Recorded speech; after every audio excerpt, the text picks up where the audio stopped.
La mainmise de la France sur le continent africain est en passe de tourner au vinaigre pour les chefs d'État africains qui avaient pris l'engagement devant le patron de l'Élysée de faire l'Afrique un marché et une colonie d'exploitation de ses richesses naturelles pour l'ancienne métropole. Si l'application de ce marché de dupes a précipité la chute des régimes au Mali, en Guinée-Conakry et au Burkina Faso, dans d'autres pays, les contestations menacent des pouvoirs installés par la France-Afrique. Si la chute de certains hommes clés sur lesquels la France voulait s'appuyer pour reconquérir l'Afrique de l'Ouest pour en faire sa chasse gardée face à l'avancée de nouvelles puissances mondiales sur le continent a été brutale pour le chef de l'État français, Emmanuel Macron, les autres qui font face aux contestations dans leur pays l'inquiètent plus.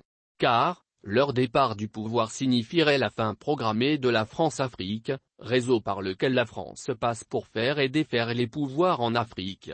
Elle ouvrira certainement une nouvelle ère dans les relations internationales pour les Africains, mais à condition qu'ils défendent âprement les intérêts de leurs compatriotes.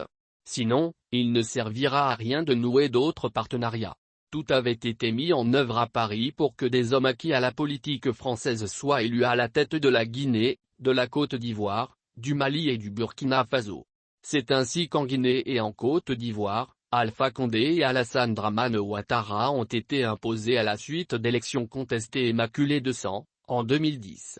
Au Mali, en 2013, Ibrahim Boubacar Keïta, IBK, a bénéficié des faveurs de la France. Idem pour Roch-Marc Christian Kaboré du Burkina Faso, en 2015. Ces présidents dits démocratiquement élus ne sont pas partis par quatre chemins pour le retour d'ascenseur. Ils ont mis en coupe régler l'économie de leur pays au profit des intérêts de la France.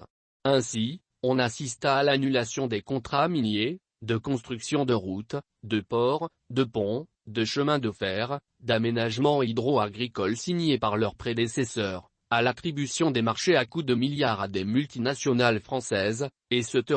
Ensuite, ils ont procédé à la fermeture des industries nationales pour faire place à l'importation des produits avariés de l'Europe. Le Mali d'IBK a été un modèle dans la destruction de l'économie nationale. Il retirera le marché de confection du passeport à une société canadienne pour le donner à l'entreprise du fils de Jean-Yves Le Drian, ministre français des Armées à l'époque des faits. Aussi, tous les contrats de la mission multidimensionnelle intégrée des Nations Unies pour la stabilisation au Mali, MINUSMA, sont-ils entre les mains des sociétés et entreprises françaises. Cette attribution est intervenue après que la France eut protesté en disant que les marchés sont donnés à d'autres sociétés. À cela s'ajoute aussi la mauvaise gouvernance instaurée par les valets de la France qui se croyaient tout permis. Ils ont, par des pratiques mafieuses, détourné tout au profit de leur clan. Au Mali, le slogan était « Ma famille d'abord avant le peuple ». Il fallait passer par un membre de la famille présidentielle pour bénéficier d'un marché, d'une nomination à un poste juteux dans l'administration publique ou d'un recrutement dans les forces de défense et de sécurité. En un laps de temps, de nouveaux riches aux fortunes douteuses ont fait leur apparition sur la place publique. Et tout un système avait été mis en place pour échapper à la justice. Raison pour laquelle les Maliens étaient habitués aux scandales politico-financiers, affaires de l'achat de l'avion présidentiel, des engrins frelatés des équipements militaires, etc. Malheureusement, il était trop tard quand les régimes d'IBK, Alpha Condé, Roch-Marc Christian Kaboré avaient compris que le marché de dupes jouait en leur défaveur et surtout contre leur peuple.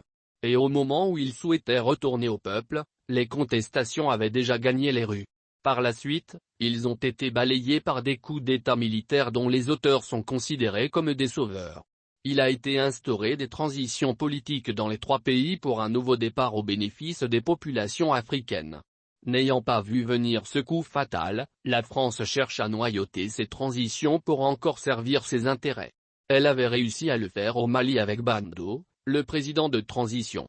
Pour la circonstance, le président Macron avait félicité le dirigeant en disant qu'en 7 mois de pouvoir qu'il avait mieux fait que tous les présidents maliens.